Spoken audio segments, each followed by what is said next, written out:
Hi guys, so today we're going to report the topic about ceramic by Group 11. So, did you know that the ceramic came from the Greek word keramos, meaning pottery, potter's claw, or a potter? This Greek word is related to an old Sanskrit root meaning to burn, but was primarily used to mean burn stuff. And ceramic also defined as a product made from inorganic material having non-metallic properties, usually processed at a high temperature at some times during their manufacture. So glass ceramic. So glass ceramic in the first picture there is a quartz tubing is fabricated by from beach sand. Then the second picture, it is the lamp application are shown in the GE product montage. And the third is it is the highly thermal resistive chemical.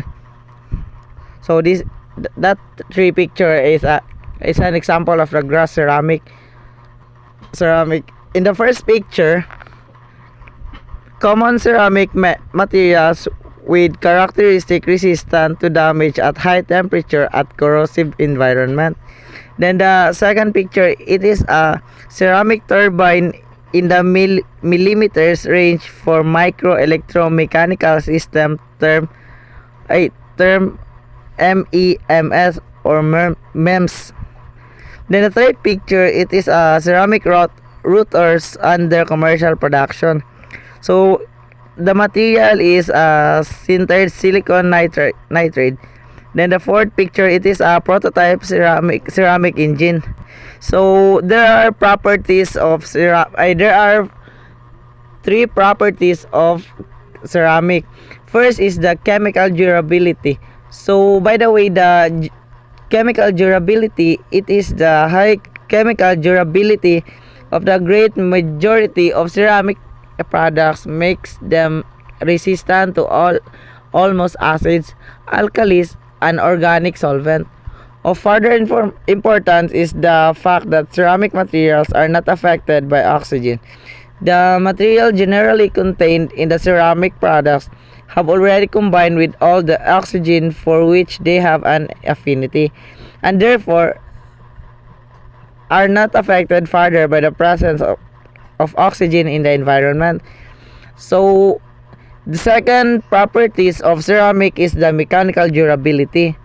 So the mechanical durability of ceramics is evidenced by their strength and hardness. The compressive strength of ceramic materials are extremely high, normally 50,000 to 100,000 pounds per square inches. The hardness makes ceramic material very resistant to abrasion. It is this property which makes them useful for floors and for the grinding of metal and other material. Then lastly, the third property of ceramic is the thermal durability. Thermal durability is the most ceramics have the ability to withstand high temperature. This is why they are useful in the production of the all types of heat containing equipment such as kilns for the ceramic industry and such product as the inner lining of fireplaces and home heating furnaces. And next will be reported to Kent J. Lord Ibarat. And now let's move to the second category, which is all about the non-oxide ceramics. So when we talk about non-oxide ceramics, they are ceramic materials, of course, that do not contain oxygen as their primary constituent.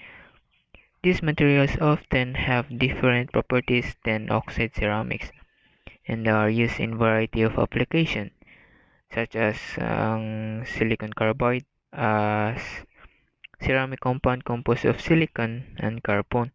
It is known for its hardness and thermal conductivity, making it useful in high temperature applications such as in ceramics brake disc, then sa mga car clutches and especially in the bulletproof vest. So, harita sa iyang properties. So, the one property of non-oxide ceramics is that it has a low oxidation resistance. O man. So, non-oxide ceramics are generally lower in oxidation resistance because when non-oxide ceramics are exposed to oxygen, kung na-expose sila sa oxygen, the oxide layer that forms on their surface may not be as protective or effective in preventing further oxidation. So, sa matabo, non-oxide ceramics contain elements that are more reactive with oxygen such as carbon or silicon that can readily react with oxygen to form oxides that are less stable. Mo siya to increase oxidation of material. And then, sa ikaduhang property, which we have the extreme hardness. So, nganong gahi man kayo siya. So, one yung rason based on my research is that the combination of strong chemical bonds which make them resistant to deformation. Then we have the rigid crystal structures and nasa high melting points which makes non-oxide ceramics extremely hard and suitable for use in applications where wear resistance and durability are important. And then we have the third property niya, which we have the high thermal conductivity. So, nganong high thermal conductivity man siya? It is because if i-combine na to ang yung strong chemical bonds which make them resistant to reacting with other substance, high bond energies niya, then the absence of reactive elements makes non-oxide materials chemically inert pa dito de. So, chemically inert. So, when we talk about chemically inert, if combination na to ang yung chemical bonds, ang iyang resistant to reacting with each other, then high bond energies niya, then ang iyang absence of reactive elements makes non-oxide materials chemically inert. Then, ito sa high thermal conductivity property niya. Then, non-oxide ceramics, if ang strong bonds niya, then an order structure allow for efficient transfer of thermal energy, it will lead to high thermal conductivity. Kung strong yung kay nganong nasa high thermal conductivity, it is because of nasa strong bonds, then ordered structure allow for efficient transfer of thermal energy. So then additionally, non-oxide ceramics typically have fewer defects and impurities compared to traditional ceramics, and then it enhancing their thermal conductivity. So good day everyone. Today we will continue our discussion about classification of ceramics. So, technical ceramics can also be classified into three distinct material categories, which we have the oxide-based ceramics, non-oxide ceramics, and lastly the composite ceramics. So, when we talk about oxide-based ceramic, another example which we have the silicate and non-silicate oxide ceramics, which we have the alumina, zirconia, etc. And then in the non-oxide ceramics, we have the carbides, borides, nitrides, and silicides, and many more. In the composite ceramics, we have the particulate reinforced combination of oxide and or non-oxide. So we will continue about their definition. So when we talk about oxide ceramics, oxide-based ceramics, they are a class of ceramics that are composed primarily of metal oxides. These ceramics are known for their high chemical stability, then sa electrical insulation properties, and heat resistance.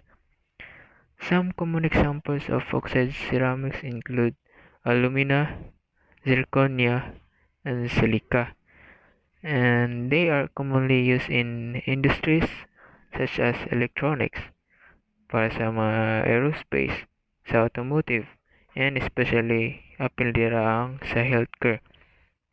For example, alumina is often used in production of electronic components. Zirconia is used in dental applications para sa healthcare like dental crowns and implants due to its biocompatibility and strength. And then silica is used in the production of glass and in various and industrial processes. Then harita sa properties of oxide ceramics. So oxidation as properties of oxide ceramics, we have the oxidation resistant, chemically inert, electrically insulating, generally low in thermal conductivity. So oxidation resistance is the ability of material to resist the process of oxidation, right? Sa property niya nga oxidation resistance, which involves the loss of electrons na siya. Then the ability to resist being chemically changed or degraded due to exposure to oxygen or other oxidizing agents. So why oxidation resistance? Anong naman siya appeal niya ang oxidation resistant? It is because due to the formation of stable oxide layers on the surfaces, when these materials are exposed to oxygen or other oxidizing agents, the outermost layer of the material reacts with the oxygen to form an oxide layer. Then the oxide layer acts as a protective barrier preventing further oxidation. So mo na yung rason nga nung nasi property nga oxidation resistant. Then we have the second one, which is the chemically inert. So when we talk about chemically inert, oxide ceramics are often considered chemically inert due to the stable nature of their oxide components. When we talk like that, when these ceramics are exposed to most chemicals, including acids and bases, the oxide structure resists chemical reactions. This is because the oxide bonds are strong and do not readily break apart in the presence of chemicals. So mo to siya ang anong chemically inert. And then sa electrically insulating, oxide ceramics are electrically insulating due to their crystal structure and the nature of the chemical bonds within the material. So in these ceramics, the atoms are arranged in a way that does not allow for a easy movement of electron, which is necessary for electrical conductivity. Muna siyang muna siya silbing insulators na way. Then we have lastly ang yung last property, we have generally low in thermal conductivity. So oxide ceramics are low in thermal conductivity primarily due to their crystal structure. Ano man, so since it contains repeating layer of atoms that are not conducive to the efficient transfer of heat energy, munang low ang yang thermal conductivity kay not conducive sa to efficient transfer of heat energy. Then narito sa last category, which we have the ceramic based composites.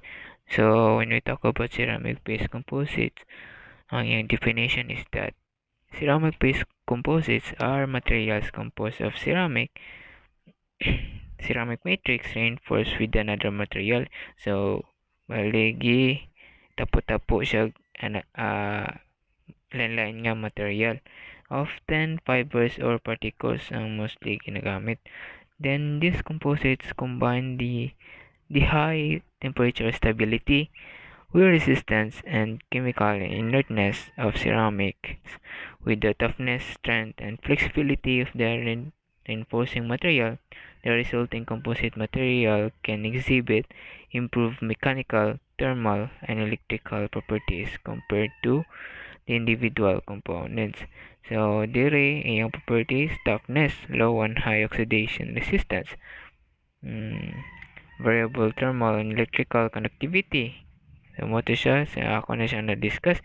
Then, ang ceramic-based composites are commonly used in a variety of applications na naka-include dira ang sa aerospace components and automotive parts. Then, mo ni siya ginagamit po siya sa fighter jets, then sa aerospace. I don't know lang ani kung asa na siya. Then, lastly, nata po tayo examples niya. So, there example non-silicate oxide ceramics. Siya, then some silicate ceramics, then some